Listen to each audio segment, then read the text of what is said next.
Oh, we are back together for some spaces for the college football playoff ranking reaction. Mike Golic Jr., Jason Fitz. We're going to let people get in the room. We're going to have some fun. We're going to break it all down.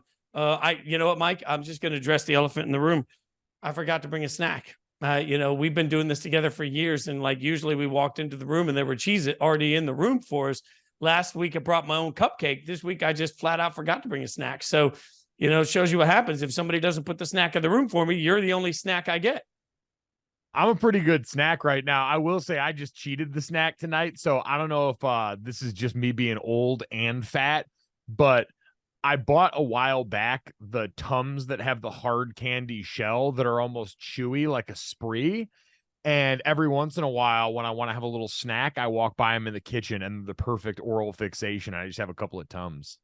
Okay. So when I was a kid, and look, the rankings are coming out. Everybody tuning in, trying to figure out what in the hell we're doing. We're waiting for the top six. We'll tell you what you need to know in a second. When I was a kid, while we're just confessing things here, like you knew I grew up a fat kid.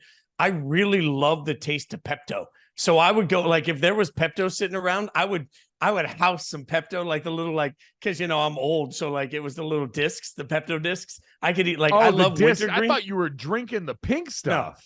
No, but I would go get like the Pepto discs, pop 3 or 4 of those things. Oh, delightful on the Tum Tum. And I wonder why, like, I can go days now and not go to the bathroom. It probably has to do with developmental Pepto. I think we've overshared it. Developmental Pepto. That's a great fantasy football team name.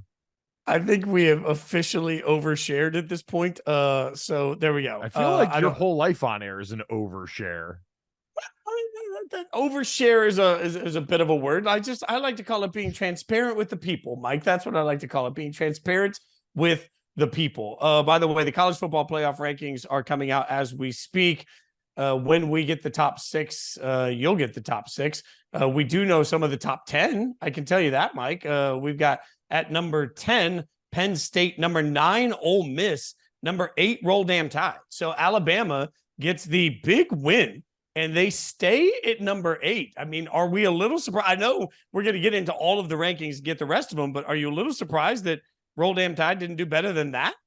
Nah, not really at this point, because, I mean, clearly the committee likes that Texas win a lot more than they liked the Oklahoma win over Texas. And so as we're looking up right now, Texas checks in at number 7, and that checks out to me. Head-to-head still matters.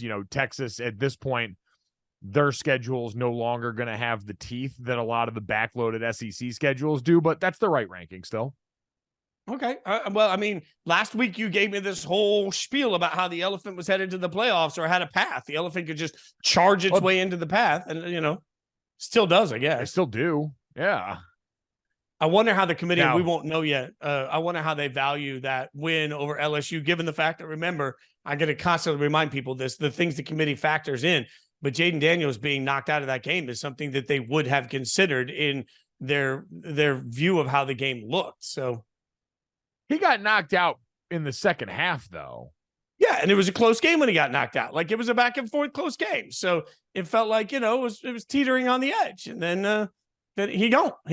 What'd you think of that hit, by the way? Should Dallas Turner have been ejected? Okay, I think most of the time that hit gets somebody ejected, but I didn't have a problem with the hit. Is that like a coward's way to answer that? Like, I felt like looking back at it, I'm like, okay, fine. If they're going to eject people, they should eject them for that one. I hate that that's ejectable, but it felt like letter of the law. It felt like they eject for that. And the thing is I don't think it affects the outcome of that game, because the hit still happens, which means Daniels is still out of the game after that. And that's a far bigger impact at that juncture in the game than Dallas Turner, who's important. I think he's the SEC sacks leader. He's great. And they would be missing him for this week, which, looking at Alabama's schedule, I already forgot. Oh, Kentucky this week. So a good game, and Kentucky's a good team, but they could have absorbed that. And it is an ejectable hit. Like, I think, added specific language this year to the rules that said a quarterback in a passing posture looking downfield in the pocket is a defenseless player. And so a hit to the head or neck of a defenseless player is targeting by the letter of the law, should have been ejected. So we get basically nothing fancy or new here. We get Oregon coming in at number 6. We get Washington at number 5. So far, so good. So far, at least what we expected, Oregon at number 6, Washington at number 5. The committee so far not really changing anything, Mike. And I think what we've seen so far, I'm not shocked by that. It will be interesting to see if the top 4 are still in the same order. I think they're gonna be. Like, the only thing you could have argued is maybe because Ohio State just had like an okay game against Rutgers and Georgia beat a ranked Missouri team, albeit Missouri gave them hell in a cell, and that was with Luther Burden playing injured for most of that game after having an ankle injury early in that game running a slot fade. So I think based on that, you could, if they move Georgia up to 1, I'd understand it, but I doubt it still happens.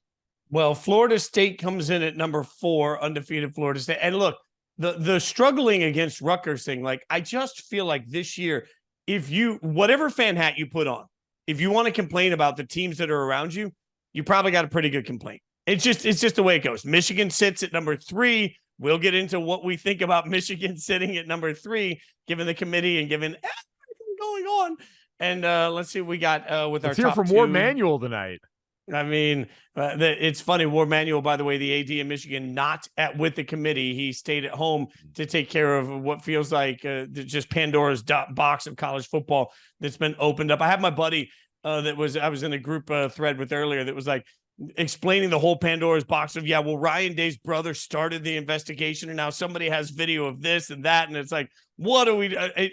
It is wild, Mike. I just feel like the whole underbelly of college football is now looking around like the Spider-Man meme, and everyone's like, not me, you, not me, you. Everybody's just trying to stay out of trouble.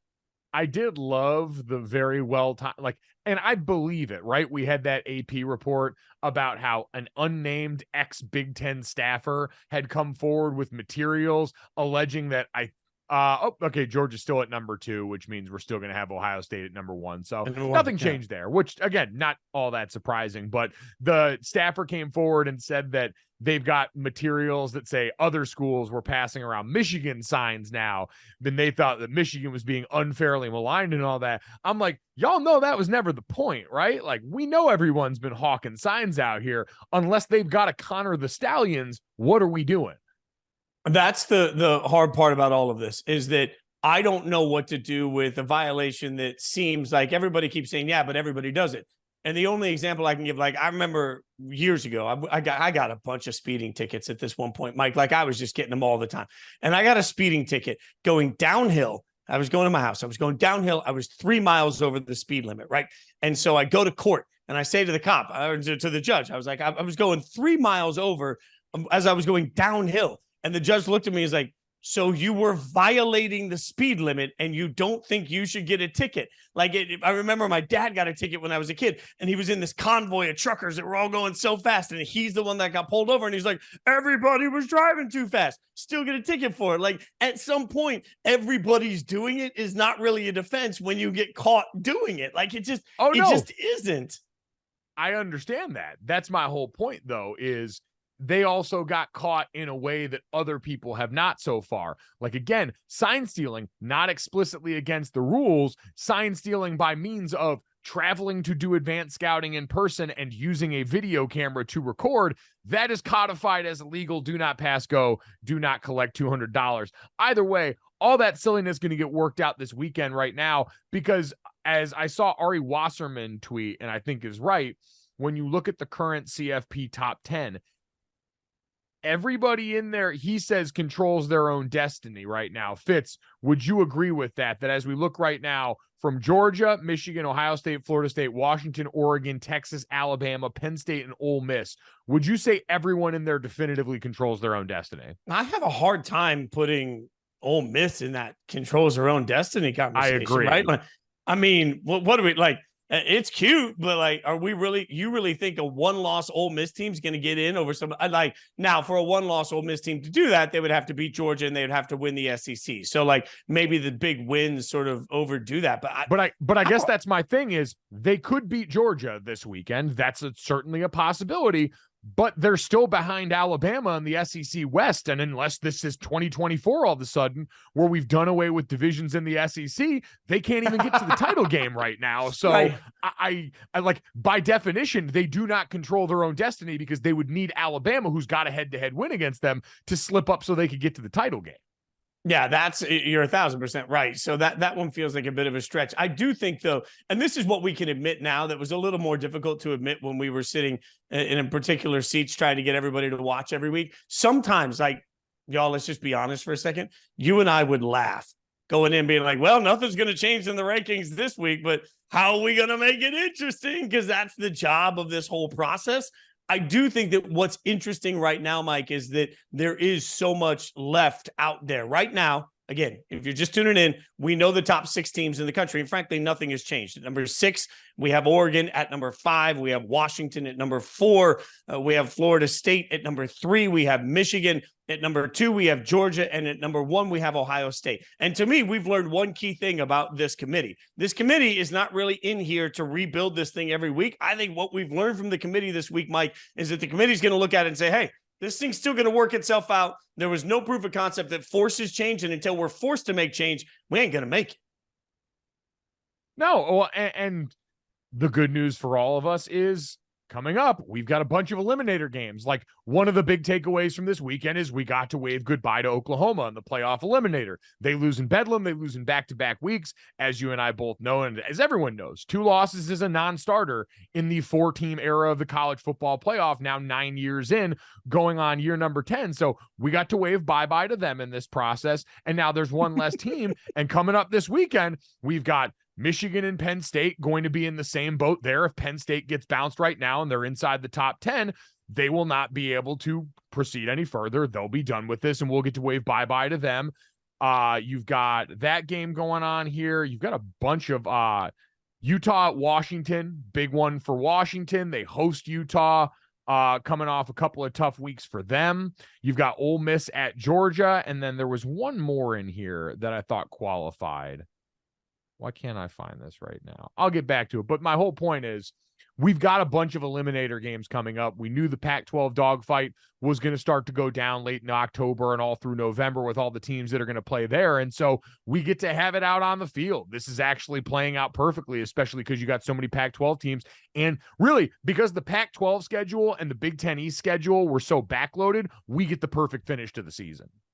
Let me ask you a philosophical question. And by the way, you're listening to Mike Golic Jr. Jason Fitz Hangout. You can listen to Mike Golic Jr. obviously hanging out all the time on GoJo and Golic. Be sure and get that wherever you get your podcast. You can also hang out with me on Yahoo Sports. We are there all the time hanging out together now because we've done this for years together. We used to do it at the mothership. Now we just do it because we're buddies, right? So here's my question to you. Because for years, I would be the nerd walking in, shoving my nerddom down your throat, and you'd say, shut up, nerd.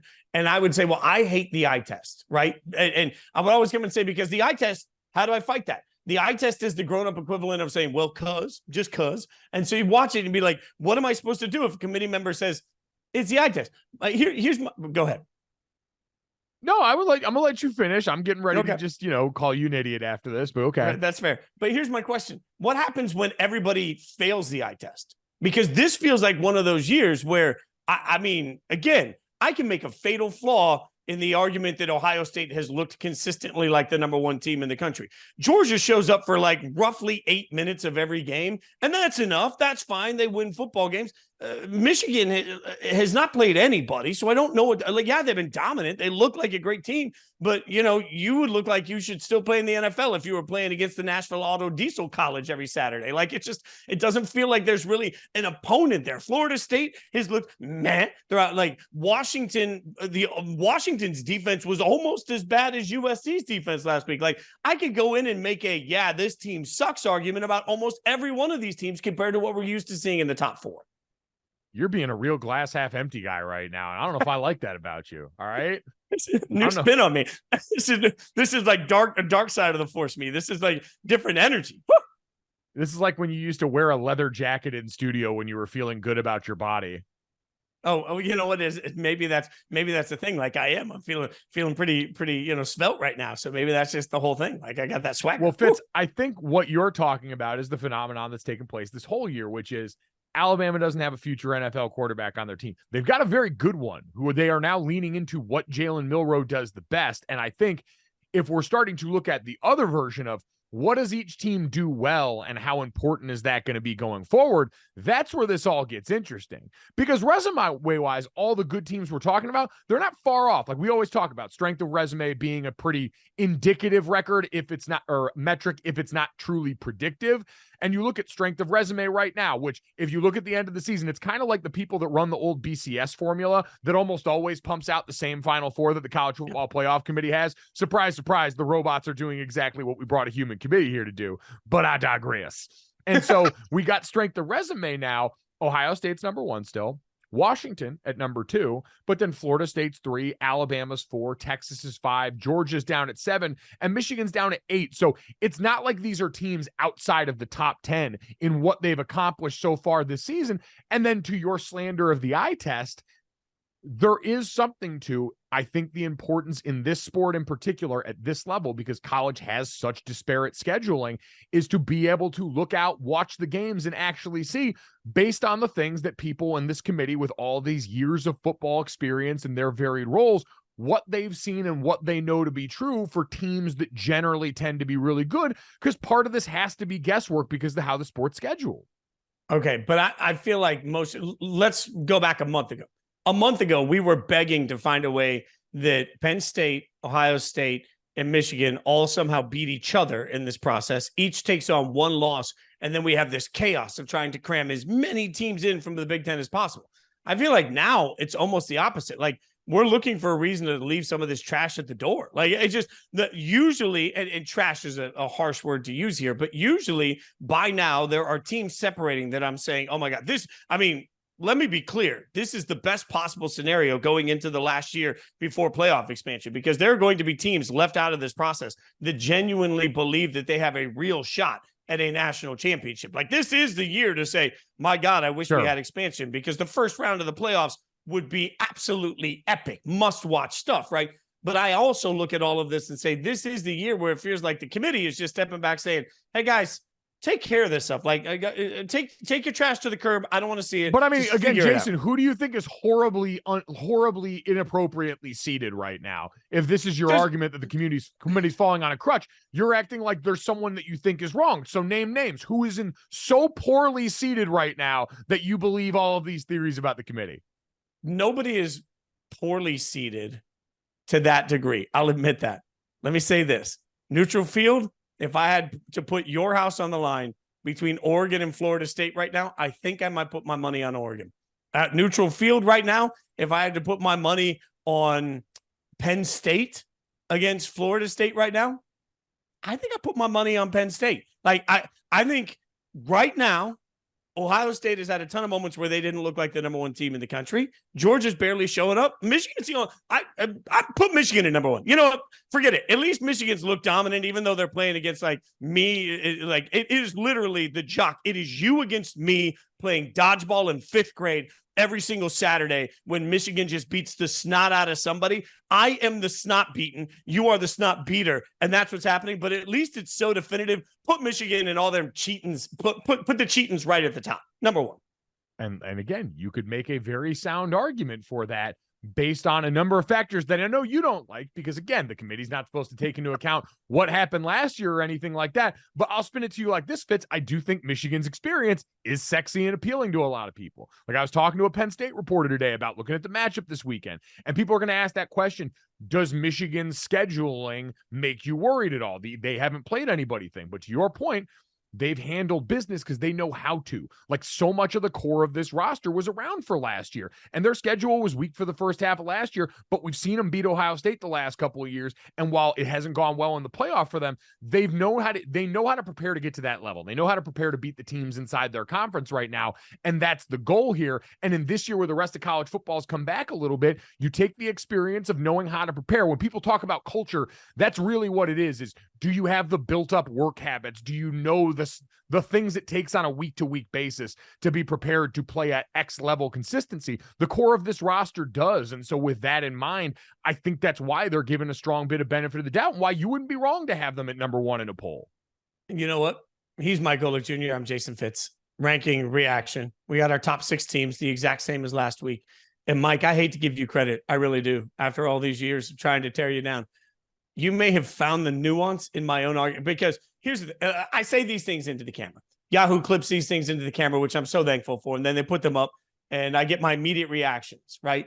And last week, I was very clear that the committee is specifically told they cannot factor in previous years. They cannot do it. It is a charge to the committee. And me, again, being the nerd rule follower, I'm like, well, you're told you can't do this, right? And I just got eviscerated on social media. Everybody let me know I'm an idiot. I don't know anything about football because you just can't not factor in the last 2 years. And I'm sitting here with my Transformers lunchbox, taking out the thermos, and I'm saying, yes, can, because that's what they're told to do. You just found the fatal flaw in my argument. I hate giving you credit for this, but maybe you can find the excuse without factoring in the previous year's results. You can factor in experience, and experience for Ben there, done that, can be factored in. Like, I trust experience at this point in my life. I trust experienced quarterbacks that have played a lot of football. So like now I'm doing the very thing I just said that I'm not allowed to do. And you may have defeated me. Like, checkmate. I'm throwing the piece over. Checkmate. You just won.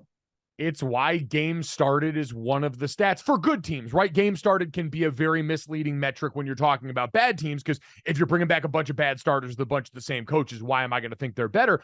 But on good teams where we've seen those starters be productive against high-level competition, buddy, that's predictive. And that's where you found yourself in here now. So Fitz, looking at this now, because we don't have anything new this week. We mentioned some of the games coming up this weekend where we're going to find out. Oregon and Washington in the Pac-12 both have a chance to either go bolster their resume, more so in Washington's case than Oregon, who I believe is Oregon USC this weekend, right? Yeah, Oregon's got USC. Yeah. So it would be a ranked win, but this is also tough because Oregon would have SC as a ranked win now, according to this poll. Or no, sorry, they dropped out of the top 25. I was looking at last week's ranking. They're unranked, so that's not going to matter as much. For Washington, though, and Utah, that's going to be important because if Utah loses again to Washington, they're a ranked win now, but they're going to drop out of the top 25 when you beat them. And so that becomes the difficult part here. But again, Oregon and Washington kind of just playing to make sure that they both face each other at the end of the year, and then we can decide who the one Highlander is there. But context matters. And this, again, the nuance in these conversations, it is not about where they were ranked when you play them. It's about where they are ranked today when the committee figures out what your schedule looks like. You and I have gone back to Heather Dinich 1,000 times, who is, by the way, spectacular at her job. And still to this day, lets me blow her up, which I genuinely appreciate. Heather's a saint. You and I have gone back to her so many times. Every year, I feel like we send the same text. It's like, wait, double checking here. It is still based on where they are now, because the committee doesn't care if they were the number 1 team in the country when you played them then, if they're not ranked now. So USC, for example, falling out hurts everybody in the Pac-12. Utah taking another loss hurts everybody in the Pac-12. So that's a valid point, by the way, through all of this. Like, it's the worst of both worlds, frankly, that Washington gets a win over USC, where USC's defense looks so awful and they look so awful, and Washington doesn't look good. Like, Washington is sitting here right now, by the way, undefeated and not in this conversation today. Like, they are not a playoff team today, even though they're doing everything that they should have done. So this is where it starts to get interesting, is now when we've got free time, we can start to do scenario season. And the one team that's got to be worried, I always like to start with, if everyone who we expect to go out and win the games they're supposed to does, who's left holding the bag right now? And Texas, unfortunately, looks like that team. Because at this point from here on out, Texas, I think right now, if the season ended today, would be playing Oklahoma State in the Big 12 championship, who's sitting at 15 after Oklahoma State beat Oklahoma in Bedlam last week. But you look at Texas, their last 3 weeks, unranked TCU, unranked Iowa State, unranked Texas Tech. So you've got that as your final stanza here, and then you'd have an opportunity for one more ranked game there, but you'd be looking up at either undefeated Ohio State or undefeated Big Ten champion Michigan. You'd be looking up at undefeated SEC champion Georgia. You'd be looking up at undefeated ACC champion Florida State, who would get to play Louisville in the ACC championship if we play this out all the way going forward.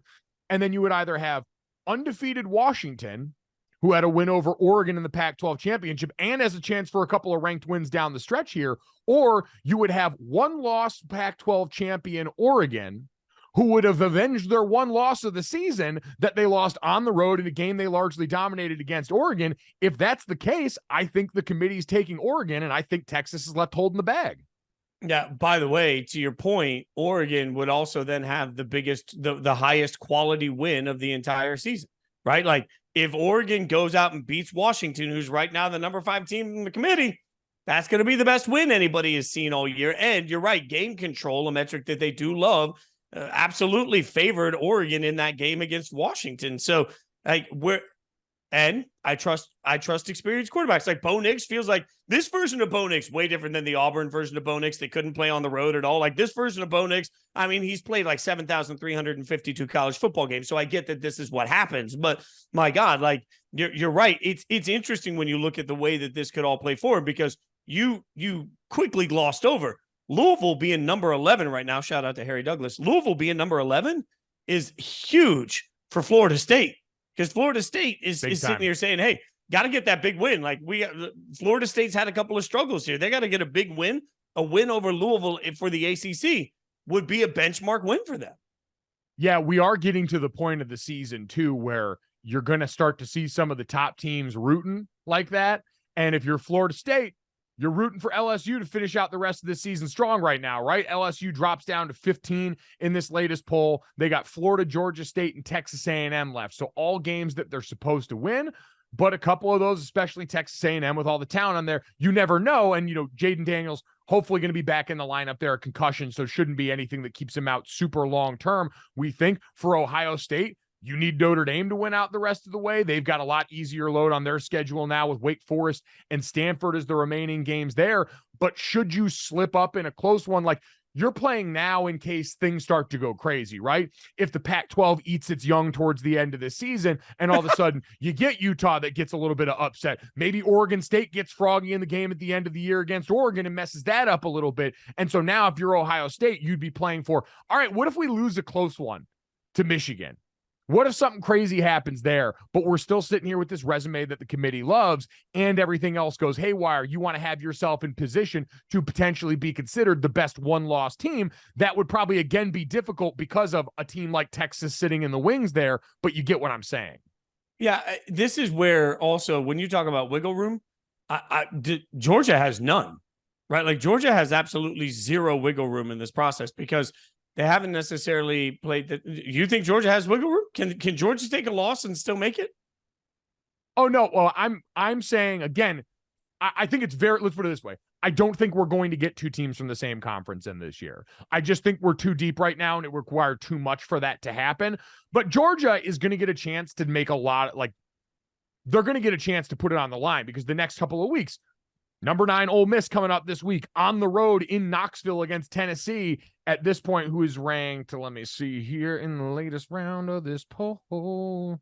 Tennessee is ranked 13th this week. So you've got 2 top 15 teams coming up next week, including one on the road here. So you're going to have a chance to bolster your schedule a little bit. And then Alabama, the most fascinating team probably in all of this, given how well they're playing right now. By the way, I can see that in a world, let's say Georgia goes out this weekend and just knocks the you-know-what out of Ole Miss, right? Such a high-quality win. Committee next week puts them at number 1. Everybody freaks out, but that's the easiest thing in the world to do because Thanksgiving weekend, Ohio State's going to take on Michigan. The winner of that game is going to be the number 1 team in the country, no matter who it is, right? So, why not give Georgia just their flowers for a week and be like, congratulations, there you go, you're number 1. Great, we'll let it take care of itself next week. And college football fans will absolutely lose their minds that Georgia is getting so much respect for 1 win. Like that makes too much sense for the committee. The conversation next week about who the best team in the country is going to be fascinating once we get through Michigan and Penn State, because this will be the first time we see Michigan tested. This will be the first time they've been on the field since all the sign stealing news. So that's going to be fascinating to watch all that play out. Ohio State plays Michigan State, so there. But Georgia's going to play Ole Miss, so it would be back-to-back ranked wins for Georgia in a 3-ranked team sandwich that they've got going on right now in the conversation alongside with Ohio State and Michigan, who, depending on how this looks against Penn State, I'm sure is going to be actively involved in that conversation. So this so far is going to be the most important weekend of the college football playoffs rankings and what we consider yet. Is there and this is the hot button controversial topic. So I'll get your thoughts on it with Michigan. Is there any chance in your mind that whatever's happening right now, if it's found out that they were sending somebody there to steal signals, should they be reprimanded in a way that impacts their ability to make the college football playoff this year? No, and I don't think they will. Like, I think if you're Tony Petitti in the Big Ten, Peter Burns, I'll give him the credit for this over at the SEC Network, laid out what I think is the most likely path forward. If you're the Big Ten, you go out here and you say, we're going to suspend Jim Harbaugh for the next 2 games of Michigan's schedule. As Peter pointed out, Michigan would likely sue and try and get an injunction for that. It would kick the can down the road. And the Big Ten could say they tried and move on with their things. I said it's like when a kid moves their food around on their plate to try and show their parents they ate, and then the parents are so exhausted they just go along with it. I feel like everyone's hit the exhaustion portion of this news cycle. And for Tony Petitti, you're in a really unenviable spot. Michigan could win a national championship this year. Good for the brand. Good for the conference. But you've also got everybody else inside the Big Ten who's looking at you like, dog, are you going to do anything about this clear impropriety that we're showing you with this guy and Jim Harbaugh that clearly bothers a lot of people, and a school in Michigan that, because they have painted themselves so often, and that starts with Jim, as the school that doesn't do things like this, has chapped a lot of other fan bases. You got a lot of people wondering. I likened it the other day talking to my dad. It's like the difficult job the NFLPA has when there's a player-on-player issue, because you've got to simultaneously protect the rights of a single player who might have gone out there and had a hit illegally in a game that's going to have them suspended for a number of games, but you've also got to protect against precedent and all these other things that represent the larger interest of the player group, but might run opposite to their feelings in that moment. So it's an unenviable spot, but I could see them trying to do something like this, because I don't think they should miss the Big Ten championship. I don't think they should be kept out of the CFP. I don't think anything like that should happen. But if you told me you wanted to do something, I could understand it, because they did break the rules, and you can't just let it go by and nothing happen. It just feels like the ultimate. Yeah, we tried. Like, to your point, the yes. Big Ten comes in and says, like, oh man, we did our best to do something about it this year. Aw, shucks. And then Harbaugh can figure out if he wants to coach there next year. And if he doesn't, if Harbaugh decides he wants to go to the NFL, then he can turn around and be like, you know what? I just don't want to deal with the NCAA. They're obviously coming after me. He can play the victim. He can be the martyr, and he can go back to the NFL, not because he wanted to, but because the NCAA left him no choice with the way he was treated. And then everybody in the Big Ten can turn around and complain about it next year, and nothing gets done. Like that's, I think you're right. That's the most real solution to this. And you know what is going to be even more now? This just adds more, because from this point out, if you're playing Michigan, you already, it sounds like most teams had an inkling something like this was going on, if you believe all the reporting and all the people that have been giving up information. Like Penn State, you spent a lot of this last week changing up your signals, the way you should anyway, going into a big-time matchup like this. You should have been thinking about this for the last couple of weeks now, and it takes a little more bandwidth away because you got limited hours with your team during the week in college football, but that's showbiz, baby. The interesting one is going to be Ohio State, because like James Franklin, I don't know, like, he's made a living losing to Ohio State and Michigan so far in his tenure, largely in a lot of these big games here. And I don't think, based on where they're at in their team life cycle, that's going to get him fired or anything crazy like that. The Ohio State game, with all this in mind, already was fascinating.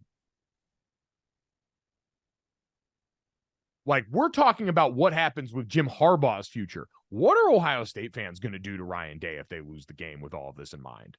Like, what's going to happen? Nothing. I want to be clear. Nothing should happen. Ryan Day is a very good coach, but we know the standard at Ohio State is very different. You're expected to win a national championship every year, and you're damn sure expected to beat that team up north. So I don't know, man. It just makes the backdrop of that even spicier based on what we've seen so far this season. Well, and how much, holy cow, how did we not get that done last year right now is still in the minds of Ohio. Like, CJ Stroud, look, I know we're talking about college football here, but CJ Stroud has turned himself not just into a rookie of the year candidate, but into an MVP candidate in the NFL. And everybody's watching it. And, it's something Harry and I talked about last year, Harry Douglas and I, when we were covering the playoff game. And it was funny because you saw CJ Stroud doing all these athletic things he hadn't done before. And we talked to a couple of people around the game when we were out there. And a couple of the people around CJ said, hey, look, we all heard what scouts were saying. Will he use his athleticism? So we were like, okay, let's empower him to use his athleticism. If you're watching these moments and you're seeing the greatness of that quarterback and you're saying, hey, we had our own Joe Burrow last year and didn't get a natty out of it. Like, fans Ohio State fans, you're right. The standard is the standard is something you always say. You taught me from, Tomlin. The standard is the standard, right? Well, the standard is the standard out there is, win natties. And I don't know, man. I don't right now. I don't trust that Ohio State. I know they're the number one team in the land. You cannot tell me right now today that Ohio State looks as dominant as most number one teams look at this point in the season. They're number one because the strength of resume says they should be, and nobody else has outplayed them to get there. They're number one because they have beaten the best teams so far of anyone up top so far. We know the schedule is backloaded, so we get to find out. But yeah, Kyle McCord, not as good as the rest of the guys that we've seen come through Ohio State so far. It's year one. Remember CJ Stroud's first year, especially early on in that season. People weren't sold on dude either, especially after the Oregon loss early in the year. Like, there were plenty of people doubting CJ Stroud, and look at me now. That's kind of where we're at, though, with the Kyle McCord portion of this. You look at him, you look at, again, Jalen Milroe, awesome quarterback and fascinating matchup, by the way, for Georgia. Like, if we're going to play that out to the eventuality, that game, so exciting. Because this is an offense that lives to go, we're going to bomb it up some, and then we're going to find every opportunity for our quarterback to run the football. Like, Tommy Rees has done a great job of finding a bunch of ways to get Jalen Milroe in situations where he can use his legs. Like, oh, we got a bunch of deep developing routes and a team in LSU that's got to play way back off coverage because they got a bunch of young defensive backs in a banged up room that they don't trust right now. You know what that means? Plenty of space in the middle once that pass rush gets going where our guy Jalen Milroe can get downhill and get going. And what have you traditionally needed to beat the Alabamas and now the Georgias of the world with their style of defense, their style of team play? You need a quarterback that can go out there and scoot. Like, you watched that game this last weekend when Georgia was playing Missouri. Brady Cook could scoot. His legs were a huge part of that. They were also able to run on them in general in that game, which is noteworthy because Georgia was a highly ranked rush defense going into it. But Alabama becomes a fascinating matchup for that team if we get to play this all the way out. Yeah, because thunder and lightning in one person, what you just said about the way that works offensively is so brilliant. Like, Milroe's either going to heave it up, and if he's heaving it up, everybody's playing so far back. And then, like, the minute everybody turns around to run after the inevitable bomb, he's got 20 yards of just green grass in front of him. Or, everybody stays in and he's going to heave it up, and you better trust that your corners can do something there. Like, I think it's really been interesting watching the development of that offense over the course of this year and watching the development of Milroe. And to your point with Tommy Rees, like, it just feels like they found this, hey, the two things that he's great at, you can't defend both at the same time easily. Like, you just can't. Parker Fleming, who does a great job putting out his football pregame statistical analysis on Twitter, dubbed it the dink and bomb offense. And I think that is absolutely the perfect description for how Alabama, because it's not the boa constrictor. Like, people thought it was going to be the boa from back in the day where they used to just choke the life out of you. It's a very different style. It's like me at the blackjack table. You double down on 11 every time and you live with the result saying, if I hit more of these than not, I'm going to have a good time at the table night. I'm not here to seesaw and do this BS. So they're a fascinating team. They're one of the ones that could also make this messy down the stretch, Fitz. If we talk about one-loss Alabama getting to the SEC championship, and if they were to beat Georgia, like, we play that out with them. Wait, yeah. So you'd have one loss. You'd have one loss Georgia, one loss Alabama. So Alabama gets the edge there, right? Alabama Obviously would get in because they've got that. You'd have undefeated Michigan or Ohio State who got through the Big Ten, so they would be in. Undefeated Florida State who wins out in the ACC, they would get in, and then the Pac-12, like the Pac-12 winner versus one-loss SEC champion Alabama becomes fascinating, especially if it's technically one loss or one-loss Oregon. Or even weirder, man, if you were to get them one-loss SEC champion Alabama with that win, and then one-loss Big 12 champion Texas, who's got the head-to-head win. Now, welcome to the blender. But that's where I start to wonder if all of these, because in these scenarios, you'd be talking about Texas getting some huge wins. You're talking about Oregon possibly getting a huge win if they're a one loss in this conversation. You're talking about Bama getting a huge win. Are you certain that an undefeated Florida State ACC champion will get, considering the way it's looked at times, will get the same level of respect that would put them into the college football playoff above a one-loss team that has an epic win on their resume? I think so, only because they'd be a top 10 team at that point if Louisville keeps winning out. Like if Ole Miss That's fair. loses this weekend, they're going to drop behind Louisville. I don't know if I would say any of the other ones, like if they drop down, one would probably be right behind them, but they're going to be a fringe top 10 team when that get played. So that's going to matter for something. So I think that coupled with, if you're looking at them versus Alabama, common opponent in LSU that Florida State beat at the start of the season, I think they still would have a really compelling case. It is interesting. Which team in the top four, and again, for anyone that hasn't seen, didn't change. Ohio State, Georgia, Michigan, Florida State here, top four. Washington is at 5. Oregon is at 6. Let's go with that top 6. Which team in the top 6 do you have the least faith in to actually make the college football playoff?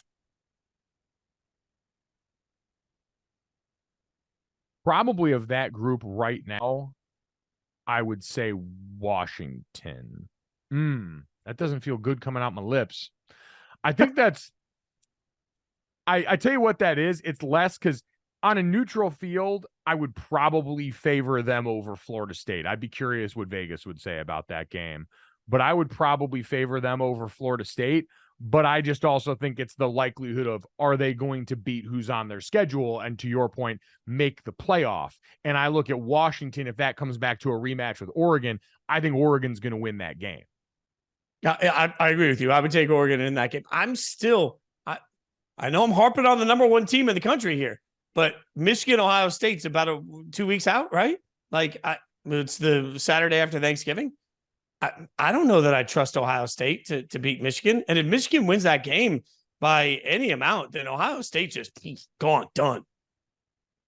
I will say the thing that sticks in my craw is last year's Michigan-Ohio State game was, I think, a lot closer in critical moments than we give it credit for, because we had the game from 2021 stuck in all of our heads where Michigan went out in the snow and just rubbed their nose in it and they beat the hell out of them. And then you get to last year and they didn't really do that. Like the Jim Knowlesification of the Ohio State front seven kind of happened. And you've got good dudes up front there still now. You've got a front seven that I think is largely built to party. Michigan broke that game open by making big plays in the passing game. J.J. McCarthy beating blitzers, hitting guys in one-on-one coverage, making throws in tight windows that they turned into big plays.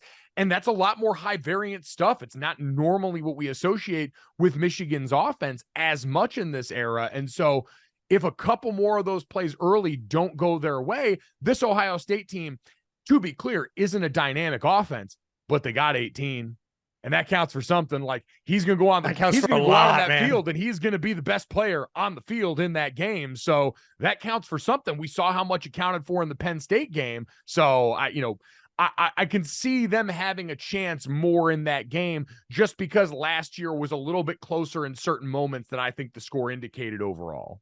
Yeah, but also, I mean, you want to talk poking the belly of the bear. Like if Michigan, we always talk about extra fuel. Every single player. Like I talked to Aiden Hutchinson the other day, and I asked Aiden for Yahoo. I asked Aiden, I was like, "Any thoughts?" And he said, "No comment." And like you could feel the turn of energy in him when he said that. Like, man, the Michigan players are going to walk into that if there is any truth at all, and even if there isn't. Harbaugh's going to spend all week saying, look at what Ryan Day's brother's uncle's dog said about us, right? Like if the fired up version of Michigan that they're going to get for the first 20 minutes of that game, it is going to be like walking into the schoolyard where you told the bully that his mom was fat and you're just going to have to take as many punches as possible and stay there. And I don't know that I trust Ohio State's offense to be able to stay in that fight. This is what they think of you. That's what they're going to say all week long. And we see how thirsty all these coaches are at the top level to try and manufacture a chip on dude's shoulders. Nick Saban, Kirby Smart, all these guys. I mean, hell, we've watched Dan Lanning in Oregon cut promos, literal promos all year in those cool-ass cinematic recaps that they do all the time. Everyone's searching for this. They served it up to Michigan on a silver platter. As someone who got victimized by Tyler and freaking Spartanburg this last week, who, by the way, is a plant, you can't convince me otherwise. That was a plant perfectly orchestrated to give Dabo Swinney the very public push he needed to go out here and help motivate the boys and get their backs against the wall. But I digress. I'd never even thought. Somebody tweeted me and said it's a plant. And like, you know me, I'm never the conspiracy theory guy. I'm like, all right, I don't really care if we ever walked on the moon or we didn't walk on the moon. I don't care. I do not care. It never occurred to me. Jason, Yes. You just said you're not the conspiracy theory guy. Was that said I'm sarcastically? No, like you're the one that's always like you like. So we'll throw some of our friends into this. We got a group thread with Devin and Jerry, some of our buddies, very inside baseball here, that are always like, well, what if we didn't like? I don't care. Am I being gaslit right now? Jason, I feel like the number of times I've worked with you where you've been like, let me put on my conspiracy theory hat. Am I thinking of a different person? Am I going insane right now? I'm not a conspiracy. Like, look, Mike, the best example, well, there's several examples. I don't want to get people fired up about them, but like the whole thing of like, if there's aliens walking among us, I do not care. If there's like, did we land on the moon or we didn't land on the moon?